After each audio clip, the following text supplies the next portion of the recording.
Muling pumutok ang Bulkang Canlaon sa Negros Island pasado alas 7 kagabi ng February 26 na tumagal ng halos 2 minuto. Kasunod nito, nagbabala ang PHIVOLCS na maging alerto sa banta ng ash emission sa ilang bahagi ng Negros Occidental. Si Rod Lagusad sa sentro ng balita.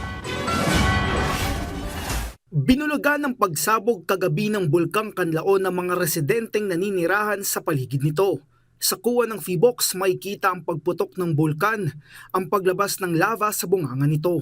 Ayon sa PHIVOLCS, nangyari ang moderately explosive eruption pasado alas 7 ng gabi.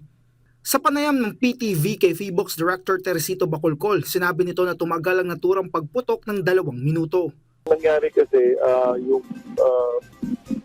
most likely nagkaroon tayo ng na parahan yung conduit ng bulkan. Kasi before the eruption, nagkaroon tayo ng pagsak ng sulfur dioxide. Nasa 194 tons per day lamang, masyadong mababa ito.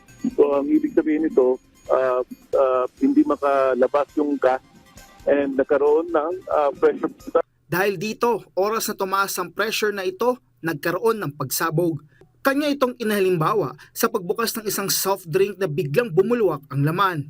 Dahil sa nangyari, umabot sa 2.5 kilometers ang taas ng plume na nalika nito na napunta sa direksyong Timog Kanluran kung saan may mga bayan na naapektuhan. Umabot ito sa Dimamaylan towards the southwest and maraming mga barangay yung nakaramdam nito.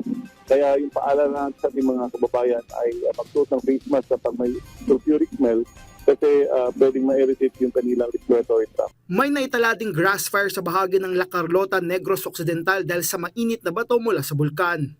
Kaninang umaga, nagkaroon ng ash emission ang bulkan na tumagal ng higit 1 oras. Nagdulot ito ng nasa 1 kilometrong plume o abo na napunta sa katimugang bahagi ng bulkan. Rod Lagusad para sa Pambansang TV sa Bagong Pilipinas.